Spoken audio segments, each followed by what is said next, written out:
Welcome back to another 5 scams that seriously annoy the hell out of me. 5 scams that have become so normalised that we don't even notice them anymore. I wanted to do this series because A, I either experienced most of these or you will have experienced most of these. They just really piss me off, to be honest with you, and I don't normally swear on this channel.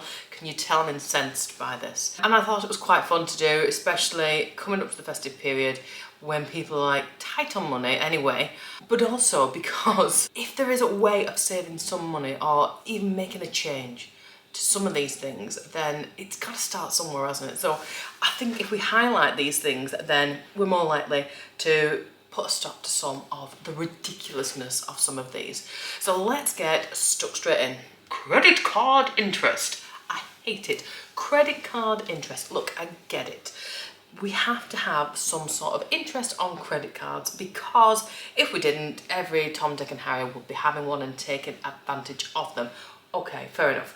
But what I do not think, or what I do not agree with, is the astronomical amount that some of these banks or these companies actually expect to get. We got rid of some of those insane loan companies. You're talking your Amigo or whatever they were charging like thousands of percentage just to borrow money. But we still got a sillier number of these companies charging too much. They will advertise, you know, a 0% APR, but then when you look into it a little bit further, the typical APR is somewhere around 30. That means that some people might get that 0% APR, and then others, usually the ones that do not need this amount of money, are getting like 30% APR. I did a quick bit of research on this before I started filming, and at the moment the highest APR on a bank card is about 38%. It's 37.9%, round it up to 38%. That means if you put £10,000 on your credit card over the period of one whole year, you will be paying £3,800 in interest on that £10,000. That is ridiculous. And the odds are those people that are putting things on the credit card are doing it because they haven't got the cash, they haven't got the finances, they haven't got the resources, but then they're going to get penalised, punished for having got into that situation or for being put into that situation, being punished with such a severe punishment that they're just going to find themselves in a vicious circle, unable to get out of it. This next one absolutely drives me up the pole. It's a per person transaction fee. I recently bought some theatre tickets, and then when you go online, it'll say thanks very much for spending £80 per person, and on top of that, here is your transaction fee. It's another £2.50 per person, whatever it was. You go to the cinema, they'll go thank you very much for buying your ticket in advance, and also we're going to charge you an extra pound. We're going to charge you an extra £1, £2, whatever it is, because I don't even know why. Whereas if you went to the cinema it's directly itself, or you go to the theatre directly yourself, you speak to a physical person who's getting paid a wage to do that, but you're not then getting the transaction fee. What? I think I'm lost for words on this one. So clearly this is an automated service. The companies don't have to do anything other than what's already been set up. There's no physical human being behind it getting paid paltry minimum wage. So why then? Why are we getting paid, or charged rather, these transaction fees? I was going to say who are they benefiting? We know who they're benefiting. They're just not justifiable to me at all. Let's get rid of them, scrap them, forget it. My next scam, which I absolutely detest.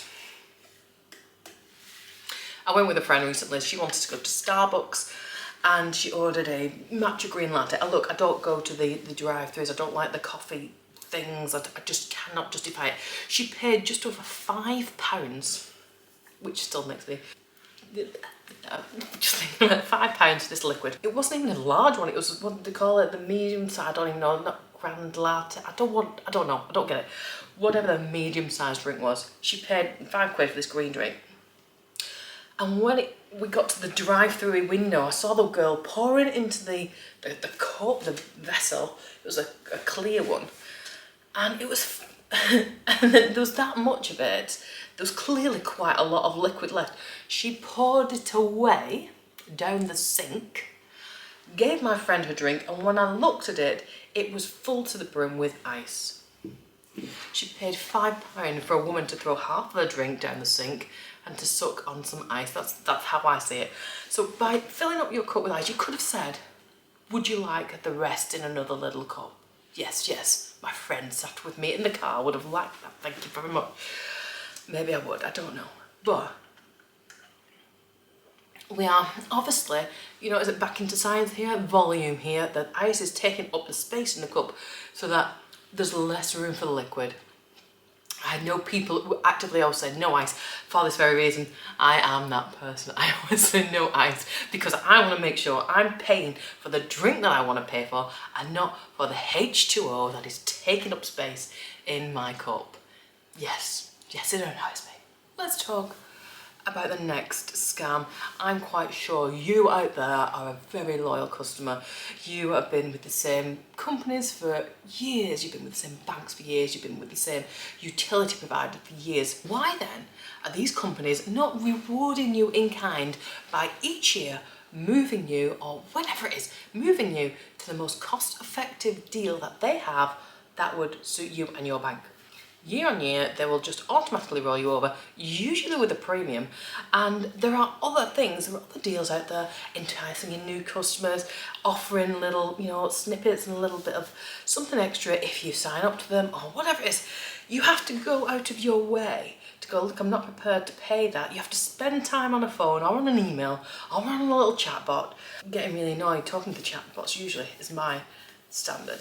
But they would be quite capable, they would save time, they would save energy, they could move you over, it could be a kind of a thank you, they could send you an email going, look, we've spotted you paying too much, or we've got a better deal out there for you, or you know, something like that. But instead of doing yourself a favour, doing you a favour, they are keeping hold of them. Of course they are, they're making more money, of course they are, but it's just not fair. It doesn't seem like a morale thing to do, does it? Not to me, anyway.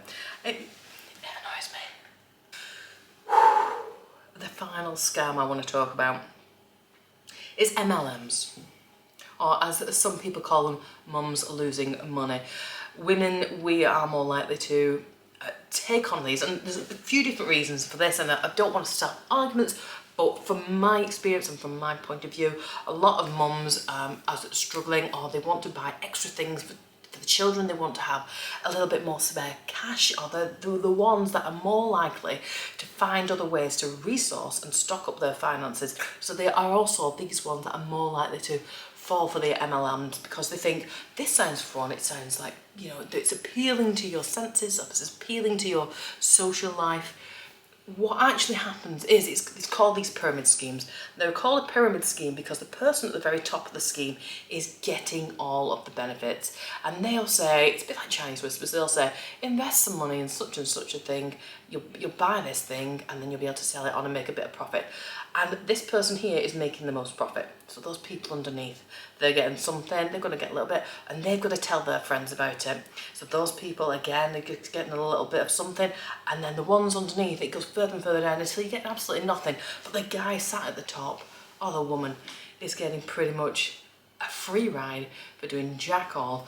You're going to invest money that you're not necessarily going to get back, but that money you've invested, guess who's getting it? The person sat at the top.